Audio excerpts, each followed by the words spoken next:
Shut it. Nope.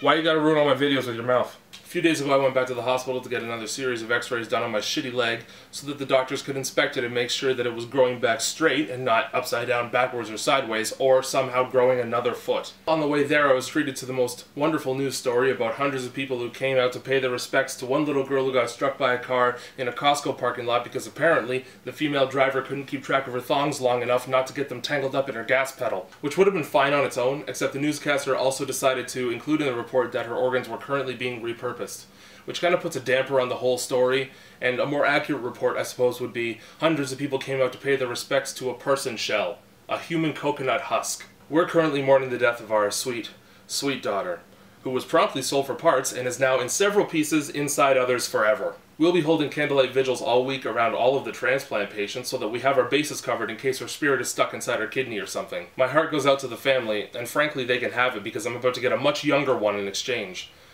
You're in my prayers. You're also in my ribcage.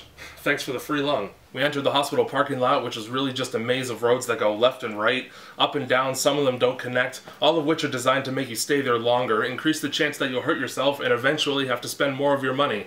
Kind of like an amusement park called Sickland. And I found out very quickly that I'll never ever like hospitals.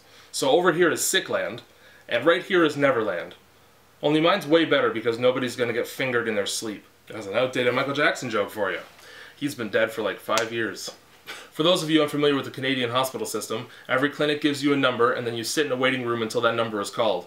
Apparently these numbers are assigned randomly, but if that's the case, how is it that I've come to possess number 167 3 times in a row? Now I'm not a gambling man, but I think this is enough evidence to assume that your game is rigged.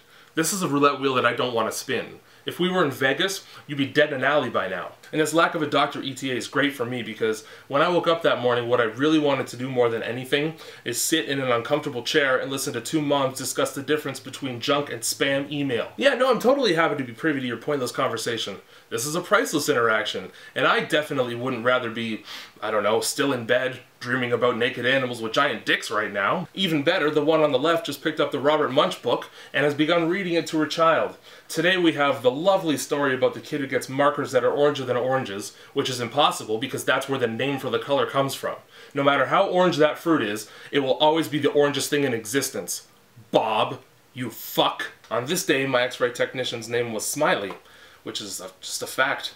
That's too funny to make up. But as I was thinking about it, I realized it kind of sets a bad precedent, because if you don't smile at me immediately, I'm going to feel ripped off. Hey, I better see your teeth when you smile at me. Either that or change your name to Frowny or Tolly. He was a tall guy and I don't discriminate. While waiting for Mr. Smiley to show himself, I sat beside a man who asked me if I was in the kinesiology program at the university I attend, which is another way of saying that I look like I'm very physically active. Oh, let me assure you, I'm not that. I'm not a bodybuilder. I do not bodybuild. My mom spent 9 months building my body inside of her. Who am I to disgrace her hard work by trying to make it better myself? Imagine you were hired by somebody to build a cabinet, and then when they saw what you had slaved over, they said, you know, I wish the legs were a little beefier. I think I'll fix it on my own. That's even more insulting when you realize that my mom did this for free.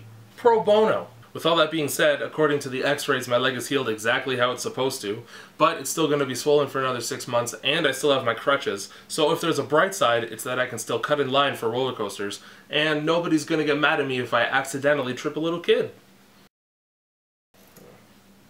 I never know how to start.